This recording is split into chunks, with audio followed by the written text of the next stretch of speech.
한때 떠들썩했던 연예인 마약 사건, 사실상 용두사미로 끝나가고 있습니다. 이 밖에 메이저리거 김하성 선수가 연루된 폭행 의혹과 서울 경복궁 낙서 사건 등 한 주간 사건 사고 소식 허주연 변호사와 자세히 이야기 나눠보겠습니다. 어서 오십시오. 안녕하세요. 네, 저희 뒤로도 이성균 씨 모습이 나오는데 나의 아저씨 주인공에서 이렇게 마약 의혹 사건의 주인공으로 사실 대중의 어떤 실망과 충격과는 좀 별도로 사건 자체는 좀 용두사미로 흘러가고 있는 것 같습니다. 자, 이 의혹에 등장하는 유흥업소 실장 지난주 첫 재판을 받았는데 김 씨 측이 마약 투약 혐의를 모두 인정했다고 해요. 네, 첫 공판기일에는 보통 자신의 혐의를 인정하는지 부인하는지 입장을 밝히고 거기에 따라서 만약에 부인한다고 하면 증거 조사 절차가 진행이 되기 때문에 네. 얘기를 하도록 되어 있는데 유흥업소 실장이라는 이 김모 씨가 자신의 혐의에 대해서 마약 투약 혐의에 대해서 모두 인정을 하고 증거도 모두 동의를 했다고 합니다. 구체적으로 올해 3월 23일에 작곡가 정다은 씨와 자택에서 필로폰을 투약했고 또 3월 30일에 자택에서 정 씨와 또 업소 직원과 함께 대마초를 흡연했고 또 8월 19일에 자택에서 업소 직원과 마찬가지로 필로폰을 투약한 3가지 혐의를 받고 있는데요. 공소사실 장소, 그다음에 함께 투약한 사람과 이 투약 마약의 종류 이런 것들이 다 특정이 됐고 이 부분에 대해서 본인이 인정을 했기 때문에 이 재판은 길게 가지는 않을 거라는 생각이 들고요. 뭐 네. 이르면 두세 달 안에도 종결될 수 있을 걸로 보입니다. 네, 사실 김 씨는 이제 이성균 씨 말고도 가수 권지용 씨와도 연루되어 있는 그 마약 의혹의 중심에 서 있기 때문에 더 큰 관심을 끌고 있는데 그런데 이성균 씨와 권지용 씨 모두 각종 검사에서 지금 음성이 나왔잖아요. 일단 권지용 씨는 불송치 계획이 알려져 있죠. 네, 그렇습니다. 아마 최종 혐의 없음 처분이 날 가능성이 거의 그렇다 유력해 보이는 상황인 것인데요. 지금 두 사람 다 체내에서 마약이 검출이 되지는 않았습니다. 간이 시약 검사뿐만 아니라 모발, 그다음에 권지용 씨 같은 경우에 손발톱 이런 곳에서 모두 다 검출이 되지 않았는데 권지용 씨 같은 경우에는 이거 외에는 다른 증거가 없었던 걸로 보여요.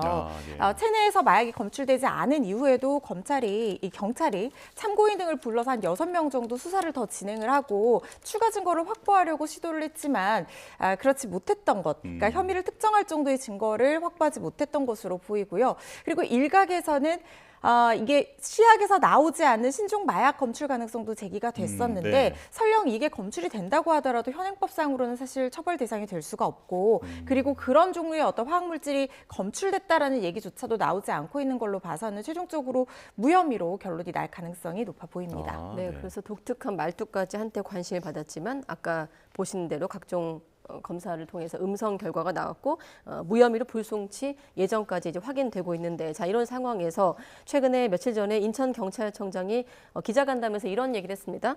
혐의가 없으면 없다고 밝히는 것도 경찰의 의무다. 자, 이 말을 들으면 그러면 피의 사실 공표로 인한 피해는 어떻게 되는가 이런 의문도 드는데 변호사님은 어떻게 생각하십니까? 일단 이게 고의적인 어떤 피의 사실 공표죄에 해당한다고 볼 여지는 제가 봤을 때는 없을 것 같습니다. 왜냐하면 네. 경찰이 그걸 이렇게 한 것이 아니기 때문에 그 죄는 해당하지 않을 것 같고 사실 마약 수사 같은 경우에는 이게 증거를 굉장히 자신의 신체에 내밀하게 이루어지는 경우들이 많기 때문에 네. 증거를 잡기가 외부에서는 상당히 어렵습니다. 그래서 같이 투약한 공범들의 진술, 그 사람을 붙잡아서 수사하는 과정에서 누구와 함께 했는지 꼭 물어보게 되고 그 사람의 진술을 통해서 타고 올라가는 방식의 수사를 진행하는 경우가 상당히 많거든요. 그래서 이런 유흥업소 실장 이 김모 씨의 진술이 있었기 때문에 경찰 입장에서는 이걸 확인하지 않을 수는 없었을 것 같은데요. 저는 이 수사를 진행한 것 자체보다는 수사는 밀행성이라는 게 굉장히 중요합니다. 네. 이 정보가 경찰이 고의적으로 말씀하신 것처럼 유출하지는 당연히 않았겠지만 이걸 실수로 정보가 유출이 됐다고 하면 이 피의자가 연예인인 경우뿐만 아니라 그렇지 않은 경우에도 네. 증거인멸의 우려가 상당히 높아질 수밖에 없거든요. 그래서 수사기관에서 이런 부분은 분명히 책임져야 되는 부분이 있다는 생각이 들고 네. 이 부분에 있어서는 앞으로 특히 마약 수사 같은 경우에는 내사 단계에서 정보가 유출되지 않도록 이 수사의 밀행성에 만전을 기해할 거라는 생각이 듭니다. 네, 수사 보완에는 좀 아쉬움이 남는다. 네, 이렇게 수사 말씀. 단계 그거를 용어로 밀행성이요. 네, 수사의 그 밀행성이라고 해서 밀행성. 수사 네네. 자체는 성격이 네. 굉장히 내밀하게 어둡게 진행이 돼야 된다는 거죠. 왜냐하면 이게 우리가 수사를 한다는 것을 다 내사 단계에서부터 공개를 해버리면 피해자 입장에서는 증거를 인멸하거나 도주할 가능성이 높아지거든요. 네. 그래서 그것을 우리는 수사의 밀행성이라고 표현을 합니다. 네네네. 자, 그런데 배우 이성균 씨는 그 경찰 조사에서 내가 실장에게 속아서 마약인 줄 모르고 투약했다 이렇게 네. 답변을 한 걸로 알려져 있는데 그런데 검사에서는 모두 음성이란 말이죠. 그러니까 말은 그렇게 했지만 직접 투약 증거는 확보하지 못한 상황입니다. 네, 이런 경우는 어떻게 되는 겁니까? 일단 마약이라고 하는 것이 체내에서 나오는 것은 굉장히 유력한 증거가 될 수 있습니다. 그렇지만 체내에서 나왔다고 해서 다 유죄로 판단이 나는 것은 아니고 공소 사실이 특정될 정도의 증거들이 있어야 되는 것이고요. 마찬가지로 이성균 씨 같은 경우에도 체내에서 나오지 않았다고 해서 이것이 곧 무죄다 이렇게 속단할 수는 없습니다. 그래서 경찰이 추가적인 증거를 확보해야 된다라고 얘기를 하는 건데요. 이거 외에도 뭐 이성균 씨의 경우는 아닐 수 있습니다만 마약을 투약하는 CCTV 혹은 구매하는 장면 이런 것들이 있었다. 그리고 추가 증거와 추가적인 어떤 주변 사람들의 같이 투약한 사람들의 진술이라든가 이런 것들이 신빙성이 있다라고 판단되는 증거들로 공소 사실이 특정될 수 있을 정도의 증거가 확보가 된다고 하면 이것은 재판에 가서 다투어 볼 여지가 생기게 되는 거거든요. 그래서 수사기관에서 이런 부분을 수사를 할 것이라는 생각이 드는데 특히 이성균 씨 사건 같은 경우에는 공갈 협박 관련해서 굉장히 또 문제가 될 수 있죠. 네. 왜냐하면 이성균 씨는 뭐 보통 본인은 그렇게 모르고 했다라고 주장을 하고 있지만 공갈 협박을 당해서 어쨌든 돈을 보낼 정황이 있거든요. 그래서 이 네. 부분에 대한 수사가 진행되고 여기서 이성균 씨의 마약 투약 혐의를 입증할 수 있는 증거들까지도 확보하게 될 가능성이 있습니다. 자, 그런데 아까 말했던 김희중 인천경찰청장이 협박범에 대한 수사 범위를 상당히 좁혔다고 말했지만 지금 의혹이 불거지고 2달째인데 신원조차 특정하지 못하면서 오리무중인 상황 아니겠습니까? 그렇습니다. 사실 유흥업소 이 실장이라는 사람의 진술이 이 지드래곤 씨의 경우에 굉장히 번복이 됐었단 말이죠. 네. 그래서 이게 진짜 있는 인물인지 가상의 인물인지 아직까지 확인이 좀 어려운 부분이 있습니다. 하지만 지금 뭐 경찰 측에서는 어느 정도 수사가 범위가 많이 좁혀졌다라고 얘기를 하고 있는데 지금 이 사람이 가상 인물인지 아닌지도 밝혀져야 되고 만약에 실존하는 인물이라고 하면 이 사람에 대한 어떤 수사도 진행이 돼야 되는 부분입니다. 왜냐하면요. 이성균 씨 몸에서 말씀드린 것처럼 마약이 검출이 되지 않은 상황에서 추가적인 증거 확보가 필요한데 가장 유력한 게 본인이 마약을 투약한 줄 알고 이 공갈 협박에 속아서 돈을 보냈다라는 것이거든요. 네. 그런데 정작 협박했다는 이 유흥업소 실장은 자신도 협박을 당했고 그 모르는 제3의 인물이 있다라고 얘기를 하고 있어요. 그렇다고 하면 이 사건의 실체적인 진실관계를 다 밝혀서 과연 이성균 씨가 투약한 것이 마약이 맞는지 아닌지 그리고 알고 만약에 처음에는 모르고 투약했다고 하더라도 한 번의 환각 효과를 느끼고 계속해서 투약한 사실이 있을지 없을지 이런 부분도 수사가 돼야 되는 부분이거든요. 그래서 공갈 협박의 범위가 과연 어디부터 어디까지인지 특정을 하려면 결국에는 공갈 협박범 모두를 잡아서 수사가 진행이 돼야 되고 이 과정에서 공갈 협박 사실뿐만 아니라 이성균 씨의 마약에 대한 어떤 수사 이 부분도 같이 진행이 될 것으로 보입니다. 네. 네. 아무튼 권지용 씨, 지드래곤 무혐의로 불송치 예정, 이선규 씨는 추가 소환이 검토되고 있다. 아까 좀 짧게만 질문드리면 놓친 게 있어서 아까 유흥업소 실장이 비공개 재판을 요청을 했는데 법원이 기각을 했다고 했거든요. 그 기각 사유는 뭡니까? 보통 재판은 원래 원칙적으로 공개의 원칙입니다. 네. 그렇지만 성범죄처럼 이 개인적인 어떤 피해자의 2차 피해가 우려되는 사건이라든가 이런 경우에는 예외적으로 재판을 비공개할 수가 있는데요. 지금 이 사건 같은 경우에는 그런 비공개 사유에 해당하는 여지가 없는 걸로 보입니다. 그래서 법원에서 비공개 요청을 기각한 것으로 판단이 됩니다. 네. 자, 다음 이슈로 넘어가 보겠습니다. 골드글러브를 수상하면서 전성기를 보내고 있는 메이저리거 김하성 선수가 후배 야구 선수 출신인 임혜동 씨와 이 폭행 의혹을 두고 지금 진실 공방을 벌이고 있는데 일단 간략하게 어떤 사건인지 정리부터 해주실까요? 이 사건이 처음 불거지게 된 것은 김하성 선수가 예전 키움, 그러니까 지금 키움이죠. 예전 넥센에서 같이 활동을 했던 이 동료 선수인 임혜동 선수를 그때 당시에는 이제 이름이 나오지는 않았었는데요. 공갈과 공갈 미수 혐의로 고소를 지난달에 하면서 불거졌습니다. 고소 내용이요. 2021년 2월경에 이 두 사람이 술자리에서 몸싸움을 벌였다. 그런데 이거를 임혜동 선수는 일방적인 폭행이라고 지금 주장을 하고 있는 상황이지만 어쨌든 김하성 선수가 그걸 근거로 해서 임혜동 선수에게 합의금을 달라라고 얘기를 들었다는 거예요. 네. 그래서 두 차례에 걸쳐서 총 4억 원의 거액의 합의금을 건넸고 합의 당시에 이 내용을 발설하지 않기로 하고 추가적으로 연락하거나 이걸로 문제 삼지 않기로 합의를 했는데 이 임혜동 선수가 계속해서 연락을 해오고 금품을 요구를 해왔다는 거예요. 그래서 이 고소를 하게 됐다는 것이고 반면 임 선수는 일방적으로 폭행을 당한 것이 맞고 그 이후에도 계속해서 이 로드 매니저로 미국에서 생활하는 동안 기분 나쁘다는 이유로 상습 폭행을 당했기 때문에 본인이 얼굴과 이를 먼저 공개를 하고 이런 피해 사실을 공개를 했거든요. 네. 양측의 갈등이 치열해지고 있는 상황입니다. 아, 네, 예. 아까 봤던 2021년 2월 당시 한번 일지를 다시 한번 화면에 보여주시죠. 자, 여러분 2021년 2월 여러분도 기억하실 겁니다. 지금은 엔데믹이기 때문에 아주 먼 옛날 얘기 같습니다만 코로나19 방역 시절 5인 이상 집합이 금지되기 했던 그런 시절이었는데 김하성 선수가 미국 가기 직전이었거든요. 자, 왜 이렇게 합의금이 컸을까 의문점이 많았는데 김 선수가 당시 군인 신분으로 방역법을 위반했다 이거죠. 네, 그렇습니다. 그러니까 임혜동 선수가 이렇게 얘기를 했다는 거예요. 네. 그때 당시에 5인 이상 집합 금지 명령 시절이었는데 나랑 같이 5명 넘게 만나서 술 먹은 적 있지 않느냐. 그걸 폭로하게 신고하겠다. 이렇게 협박을 했다는 겁니다. 그런데 김하성 선수 입장에서는 그때 당시에 이 사회, 그러니까 그 예술체육요원으로 병력 특례, 그러니까 자카르타 올림픽 금메달리스트로, 아시안 게임 금메달리스트로 병력 특례를 받은 상황이었고, 네. 예술체육요원으로 대체 복무를 하고 있던 상황이었거든요.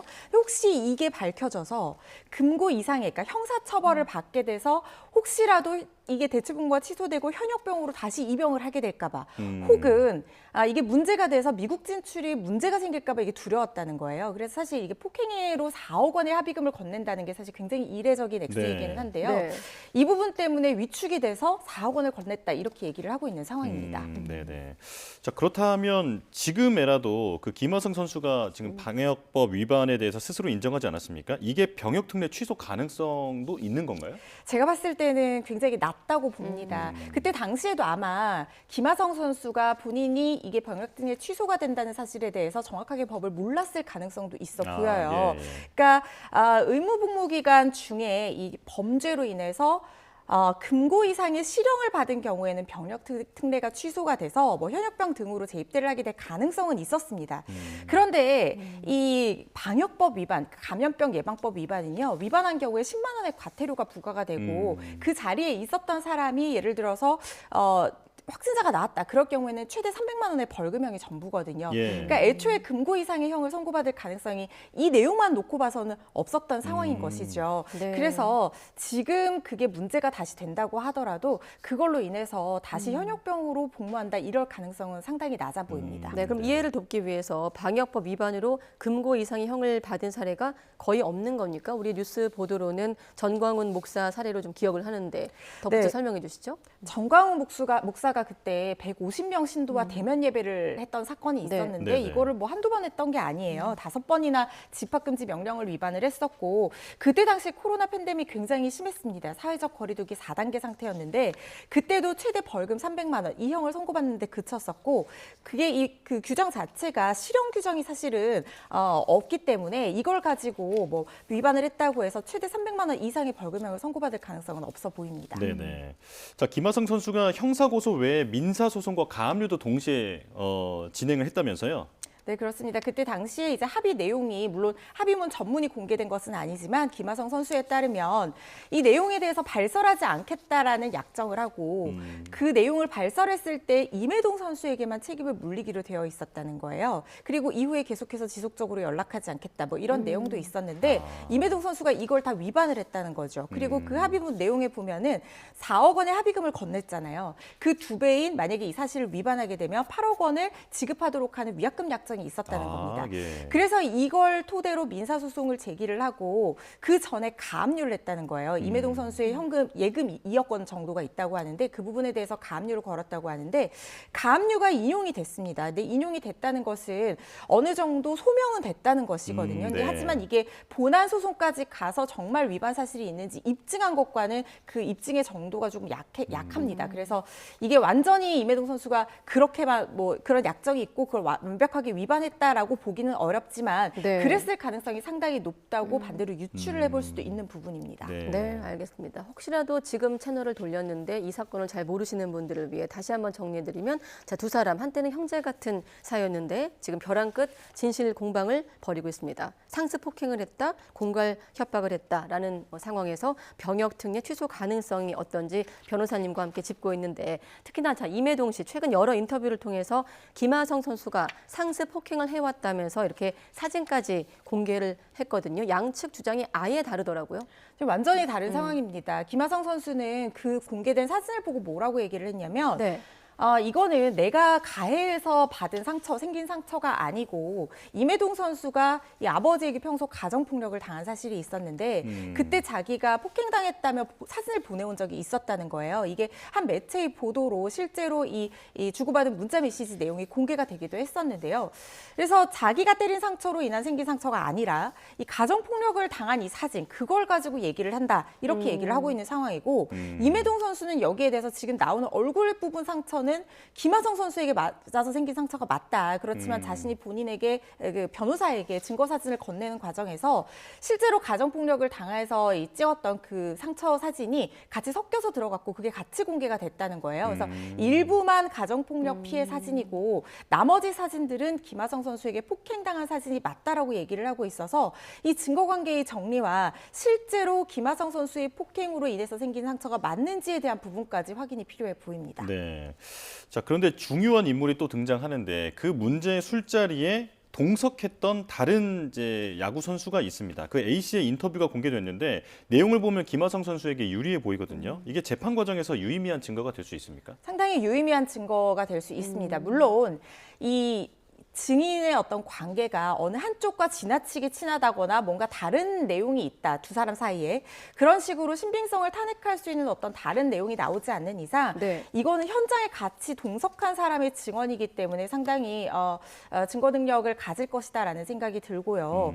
그리고 이것뿐만 아니라 이 사람이 지금 얘기를 하기로는 그때 당시에 이 화해를 다 하고 다음 날 같이 출국을 하는데 사진이 찍혔는데 거기에 상처가 심하지 않고 사우나까지 갔다 뭐 이런 얘기를 하고 있거든요. 예. 그렇다면 사우나에서 결제한 내역이라든가 출국 당시 찍힌 사진이라든가 이런 것들이 이 증인의 증언을 뒷받침하는 어떤 또 보강 증거가 될 수도 있는 거거든요. 그래서 신빙성이 인정이 된다고 하면 이 증언은 상당히 효력이 있을 거라는 생각이 듭니다. 네. 예. 아무튼 뭐 증언도 나왔고 또 변호사님 설명을 쭉 들어봤지만 여전히 누구 말이 맞는지 고개가 갸우뚱해지는 거거든요. 두 사람이 대질 조사할 가능성도 있을까요? 대질 조사할 가능성은 상당히 높아 보입니다. 두 사람 지금 진술이 많이 엇갈리고 있는 상황이고 제3자의 증언까지 나와 있는 상태에서 임혜동 씨가 인정을 하지 않고 있는 부분도 있고 또 김하성 씨가 인정을 하지 않는 부분도 있기 때문에 네. 이 부분은 대질 조사를 통해서 이 진술의 신빙성을 가리게 될 가능성도 높아 보입니다. 예. 자, 이제 다음 이슈로 넘어가 보겠습니다. 어제 큰 관심을 받았던 사건인데 경복궁 담벼락에 누군가 스프레이로 낙서를 하고 갔거든요. 아주 대형 그 낙서더라고요. 영화 공짜 이런 글자가 적혀 있었는데 이거 어떤 사건인지 소개해 주시죠. 네, 지금 어제, 그러니까 16일 새벽 2시쯤에 경복궁 영추문 근처 서쪽 쪽에요. 담벼락에 붉은 스프레이 낙서가 발견이 됐습니다. 영화 공짜, 땡땡땡 TV, 세모세모 이런 불법 영상 공유 사이트가 적혀 있었는데 이거는 이제 도미니카 공화국에 서버를 뒀던 불법 스트리밍 사이트, 이게 굉장히 문제가 됐어요. 그래서 이런 불법 스트리밍 사이트에 대한 어떤 내용들이 적혀 있었는데요. 이 경복궁 담벼락에 이렇게 낙서가 된 것이 제가 알기로는 처음입니다. 네. 문화재 훼손 사건은 여러 번 있었지만 경복궁 담벼락이 이렇게 훼손된 것은 처음인데 그 길이가요. 짧은 것은 3m부터 30m까지 최대 이제 44m까지 전체 피해 범위가 있다고 하거든요. 예. 그래서 지금 이걸 지우는 작업이 한창 진행 중인 상황입니다. 네. 사실 어제도 굉장히 추운 날씨 아니었습니까? 밤 9시부터 한파주의보 이렇게 추운 날씨에 저런 행동을 한 게 왜 그랬을까 이제 궁금한데 일단 경찰은 CCTV를 토대로 용의자를 추적하고 있다고 밝혔지만 특정하지 못하고 있는 상황. 특정된다면 어떤 혐의가 적용되는 겁니까? 이게 문화재보호법과 재물손괴 혐의를 적용한다고 하는데 이 재물손괴 혐의는 3년 이하의 징역 또는 700만 원 이하 벌금이에요. 그리고 이거는 일반 형법에 규정이 되어 있는 거고 네. 문화재보호법에서 이렇게 문화재를 은닉을 하게 된다고 하면 은닉 또는 훼손을 하게 된다고 하면 3년 이상의 유기징역형에 처할 수 있습니다. 네. 문화재보호법이 특별법으로 이게 우선 적용이 될 것으로 보여서 3년 이상의 유기징역형으로 강하게 처벌될 것으로 보이고요. 이건 벌금형이 없기 때문에 실형이 선고될 가능성이 높은 것이 2017년에 울주군 언양 읍성 성벽이 이렇게 비슷하게 훼손을 한 사건이 있었는데 그때도 1심에서 징역 2년 실형 선고가 나왔거든요. 지금 경복궁은 국가 지정 문화유산 사적이고요. 이 담벼락까지도 다 이 범위에 포함이 되기 때문에 특정이 돼서 용의자가 잡힌다고 하면 실형 선고 가능성도 배제할 수 없어 보입니다. 네. 근데 이건 좀 짧게 여쭤보고 싶은데 여기가 의경들도 많고 상당히 오픈된 공간이잖아요. 어쩌다 이런 일이 발생하게 된 겁니까? 일단 추운 날 새벽 2시경에 행인의 통행이 좀 적은 시간대에서 이렇게 발생을 한 것으로 보이고 내부에는 순찰을 한다고 해요. 근데 외부에는 밤에 또 순찰을 돌지 않는다고 합니다. 예. 그래서 사람이 없고 인적이 드문 시간 또 순찰의 감시망이 좀 느슨한 시각을 노려서 범행을 저지른 것이 아닌가 싶습니다. 네, 시간을 몇 번 더 쓸 수 있을지 모르겠습니다만 아무튼 끝으로 아동성 범죄자 조두순 야간 외출 제한 명령을 어기고 집을 나섰다가 적발이 됐어요. 네, 지난 4일 밤 9시쯤에 와이프 아내와 싸웠다라고 하면서 밖에 나섰다는 겁니다. 그런데 조두순은 밤 9시부터 아침 6시까지 야간 시간 동안에는 외출을 제한하도록 법원에서 명령을 받은 상황입니다.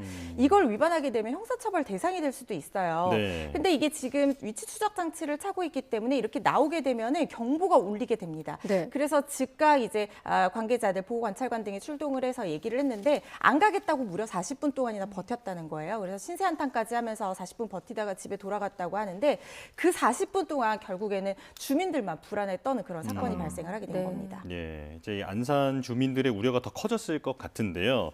자, 그런데 그 조금 전에 이런 특별 준수 사항들을 어겼을 경우에 형사 처벌을 받을 수 있다 이렇게 말씀해 주셨는데 그렇다면 명령을 잘 지키고 있는지는 어떻게 확인할 수 있습니까?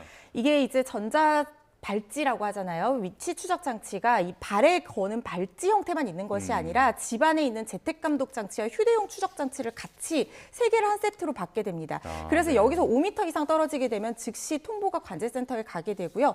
그래서 3분 이상 지속이 되면 전화를 하게 되는데 이때 전화를 받지 않으면 보호관찰관이 바로 출동을 하게 되거든요. 이 야간 외출 제한 금지 상태이기 때문에 집 안에 있는 재택 감독 장치에서 이게 떨어지게 돼서 지금 보호관찰관이 통보를 받고 출동을 하게 된 상황으로 보입니다. 네, 네네. 알겠습니다. 여기까지 듣겠습니다. 허주연 변호사와 함께 사건 사고 다뤄봤습니다. 고맙습니다. 고맙습니다.